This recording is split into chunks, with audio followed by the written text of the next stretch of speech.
Assalamualaikum warahmatullahi wabarakatuh. Alhamdulillahirabbil alamin wa bihi nasta'inu ala umuri dunya waddin.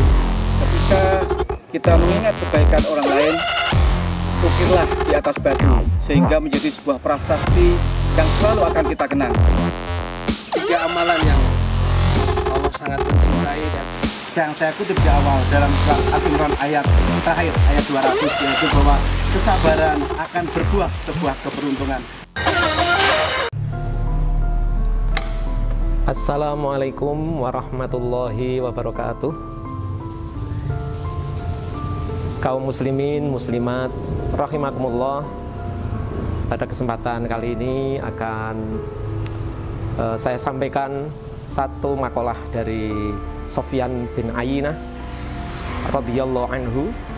Beliau pernah menyampaikan sebuah kalimat hikmahnya yang tercantum dalam kitab Nasaihul Hibad. Bismillahirrahmanirrahim. Man ahabballaha ahabba man ahabbahullah. Yang pertama, beliau menyampaikan barang siapa yang menyatakan dirinya cinta kepada Allah Subhanahu wa ta'ala, maka niscaya harus mencintai orang-orang yang mencintai Allah. Di antara orang-orang yang mencintai Allah adalah para ulama, para salafus sholihin, orang-orang yang telah mendahului kita, yang telah nyata-nyata kesalihannya dalam hubungannya dengan Allah Subhanahu wa ta'ala lewat kualitas dan kuantitas ibadahnya, dan juga hubungannya dengan sesama manusia, yakni hidup bermasyarakat, juga menjadi orang yang soleh.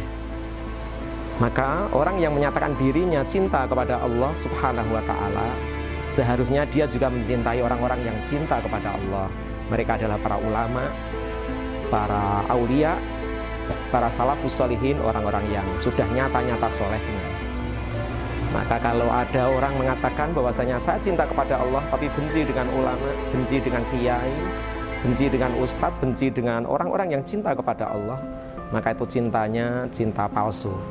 Dan yang kedua, Sufyan bin Ayyinah, beliau menyampaikan, man ahabbahullah ahabba ma ahabba fillah. Barang siapa yang dia menyatakan cinta kepada orang-orang yang cinta kepada Allah, tentunya dia akan mencintai apa-apa yang dilakukan oleh orang tersebut bagaimana agar dicintai Allah.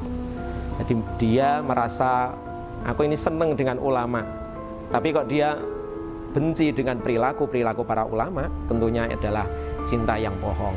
Maka ketika cinta pada ulama, ya cinta dengan perilakunya para ulama, ibadahnya, sosialnya. Dan itu sudah terbukti para ulama ketika mencintai Allah, sungguh-sungguh mencintai tanpa pamrih. Dia melakukan apapun fillah, hanya karena Allah Subhanahu wa ta'ala. Nah, ketika ada orang membenci dengan perilaku ulama, dengan amaliyah ulama, maka dia bohong kalau dia mengatakan cinta kepada Allah.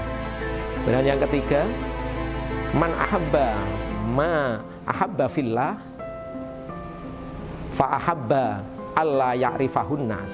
Barang siapa yang benar-benar dia menyatakan, ya aku cinta dengan amaliyah-amaliyah para ulama, para aulia, para ustadz atau para salafus sholihin, maka dia kalau mencintai apa yang dilakukan oleh para ulama, para asatid, para aulia, maka tentunya dia kalau sungguh-sungguh mencintai perilaku-perilaku atau amaliyah-amaliyah ulama, dia pasti tidak menyukai jika amalnya dinilai atau dilihat oleh manusia. Karena dia cukup, hanya Allah saja yang tahu, hanya Allah saja yang menilai baik, dan hanya Allah saja yang berhak menilai perilaku amaliyahku. Maka ketika dia beramal dikomentari negatif oleh orang lain, maka dia tidak merasa susah, tidak merasa khawatir, dan juga tidak pusing dengan pendapat komentar orang lain. Nah, dari itu 3 kalimat hikmah dari Sufyan ibnu Ayyinah ini perlu menjadi landasan hidup bagi kita. Kalau kita mengatakan cinta kepada Allah, cintailah orang-orang yang mencintai Allah. Yang kedua, kalau kita mengatakan cinta kepada orang-orang yang cinta kepada Allah, maka hendaklah ia mencintai perilaku dan amaliyah orang-orang yang cinta kepada Allah. Dan ketika mereka mengatakan, aku cinta dengan amaliyah para ulama, tentu dia harus punya keyakinan amalku tidak harus dinilai oleh siapapun, tapi cukup dinilai Allah saja. Demikian kultum pada saat ini. Kami ucapkan terima kasih atas perhatiannya. Wallahul muwaffiq ila aqwamit thoriq. Assalamualaikum warahmatullahi wabarakatuh.